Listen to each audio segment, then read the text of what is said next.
Okay, I'm going to do this quick little video on, from what I remember, the ideal protein diet. Basically, I was on it 3 weeks. It's been a few years ago. It cost me about $100 a week. At the time, the packets were about $4 a packet. They recommended you take at least about 3 or 4 a day, and $4 a piece. And during that 3 weeks, I did lose 17 pounds. From what I remember, though, the cappuccinos were the best. You could eat 6 ounces of chicken, I think at least once a day, sometimes twice. You could eat as much lettuce or pickles as you wanted. And there's stuff I don't remember, so if you ever want to be on it, find a coach, research it. I think it was a pretty good plan.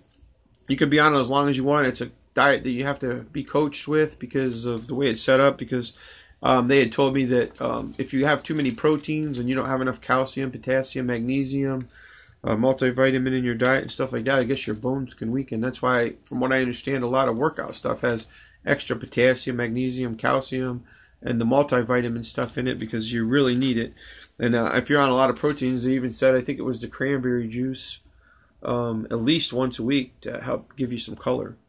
So that was the highlights of it, and it was a pretty good plan. Like, some people have been on it 3 months, 6 months, a year, whatever it was, and then they went to a maintenance part where you're supposed to use it with diet, exercise, working out, portion control. You know, if you ate other food, which you could do, keep it small.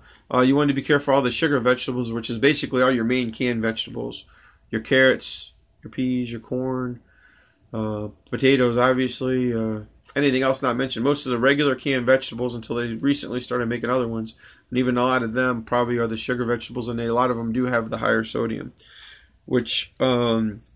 Now, as far as that goes, so I thought the coffee cappuccino was the best, and I thought it was a pretty good plan at that. For me, after a while, a lot of the different meals, you mixed in water almost like they do for dehydrated food, and that's what it was, but it had each pack had 15 grams of different kind of protein in it, so it kept your body going with the mixed protein. And like I said, I lost 17 pounds without really trying. I sometimes ate a little bit more chicken than I should, but that was extra protein.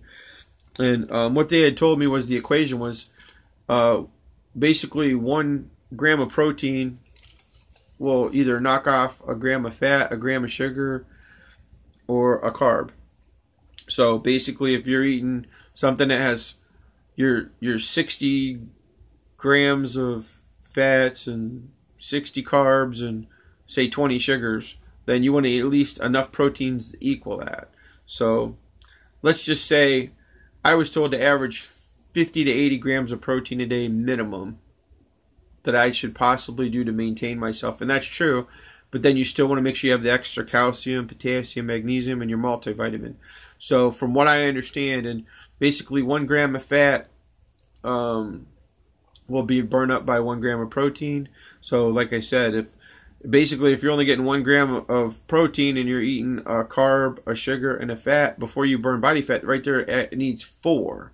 So if there's fat in the food, a carb, and basically, I don't know, but you know what I'm saying, across the board to do that. So let's just say you need at least 3 or 4 grams of protein to knock those out. So then you're going to want per meal a higher count of that. So, and I don't even know what 6 ounces of chicken is on protein, but I know some of the burgers, which probably aren't the best for you, they average about 19 grams of protein, give or take, depending.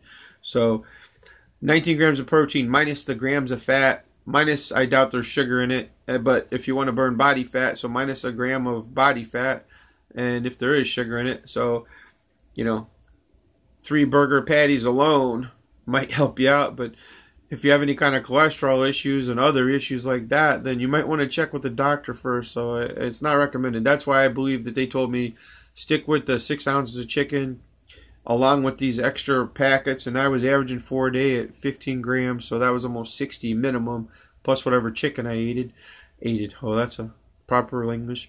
So whatever chicken I ate. And, so anyways, getting back to it. That's the highlights of what I remember. I mean, it's not...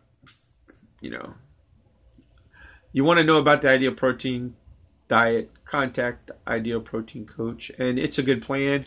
It may not work for you, it may work for you. I mean, like I said, it just got to be where if I would have stuck with just the cappuccinos, that would have been fine, but I was trying all the soups, I was trying all the mixed foods, and I don't mind that kind of food. After 3 weeks, your taste buds start to change, and I don't know. It's an interesting experience, but that's been a few years ago. Otherwise, I'd be able to tell you a little bit more in detail. And I mean, I thought it was a worthwhile plan to try. I mean, if you're ever in doubt, check with your doctor, check with your ideal protein coach. There's many other ones out there, and that's all I can tell you today. So I hope you liked this video. Hit that notification bell. Please give us a subscribe, a like, pass it on. Check out some of our other videos. Currently, we have more or less my daughter and my girlfriend on the channel too. So as far as that goes, it's a family video channel. So we're going with that for now. And thanks all. Have a good one.